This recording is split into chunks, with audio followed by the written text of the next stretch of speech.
Les directeurs des cabinets du président de la République démocratique du Congo, ça fait plus d'une semaine qu'il est en prison.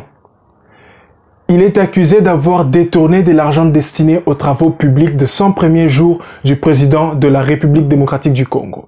Eh bien, pour nous, Congo Étoile, cette situation nous a beaucoup enseigné. Nous pensons que tous les pays africains ont une leçon à tirer dans cette histoire. Alors, ensemble avec vous, nous allons analyser cela et nous allons en parler. Cliquez sur la cloche de notification si vous êtes déjà ancien. Abonnez-vous si vous êtes là pour la première fois. Commentez, partagez et mettez le pouce bleu. Nous en parlons tout de suite.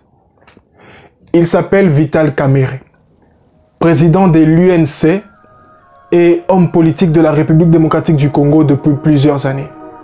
M. Vital Kamerhe s'est réuni en coalition avec M. Félix Tshisekedi Tshilombo, ensemble pour former ce qu'on appelle CACH, Cap pour le changement. Ensemble, ils ont remporté les élections de la République démocratique du Congo et M. Félix Tshisekedi est devenu président, M. Vital Kamerhe est devenu son directeur de cabinet. M. Félix Tshisekedi a promis au peuple congolais quelques travaux publics durant les 100 premiers jours de son mandat. Et ces travaux nécessitaient bel et bien, comme tous travaux, de l'argent.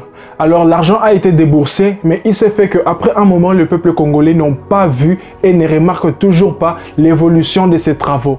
Alors, les accusations ont débuté. Et c'est par là que l'on parle de 15 millions détournés par les directeurs des cabinets de M. Félix Tshisekedi Tshilombo, qui n'est rien d'autre que M. Vital Kamerhe, son partenaire.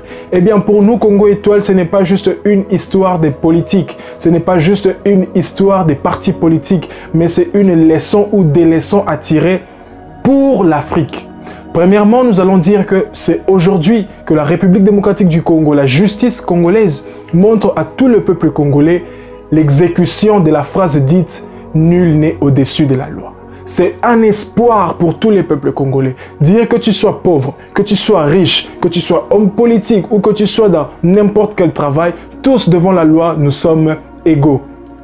Tu commets un mauvais acte, eh bien tu seras condamné, qui que tu sois. C'est déjà un bon pas pour la justice de l'Afrique et la justice congolaise. En deuxième position, nous remercions nos magistrats, nous remercions nos juges, nous remercions nos procureurs, nous remercions nos avocats, tous ceux qui sont dans le domaine de la justice. Parce que la justice dans un pays a une place primordiale. Sans la justice, nous ne pouvons rien faire de concret et de vrai. Raison pour laquelle nous félicitons tous les magistrats, les avocats, les juges, tous les personnels du domaine de la justice et du droit.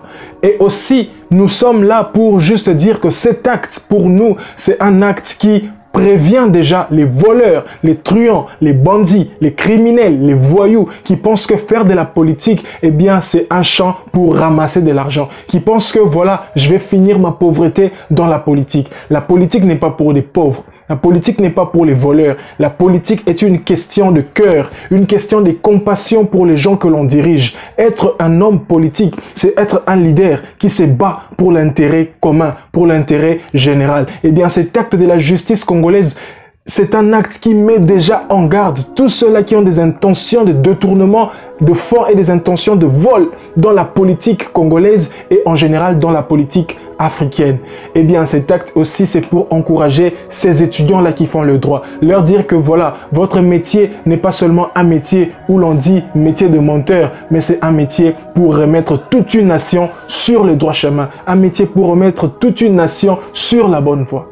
Au sujet de M. Vital Kamerhe, s'il est coupable, eh bien, qu'il demeure en prison pour un bon moment. Pourquoi? Parce que les peuples africains souffrent depuis des années. Nous aussi, nous sommes en prison, mais une prison ouverte. Et si M. Vital Kamerhe n'est pas coupable, il est innocent, eh bien, la justice, faites votre travail. Que monsieur sorte, que monsieur regagne sa famille, que monsieur vaque à ses occupations. Et d'ailleurs, si M. Vital Kamerhe est innocent, en sortant de la prison, il sortira tête haute. Pour nous, ce n'est pas juste une question des partis politiques. Pour nous, ce n'est pas juste une question des règlements de compte. Mais pour nous, cet acte est un message fort pour dire que la justice africaine est prête et capable. Mais seulement la volonté qui nous manquait. Et j'espère qu'avec cet acte du début, la justice, ça prendra du temps, mais nous pouvons l'instaurer. Eh bien, nous parlons de la vraie justice. Ciao!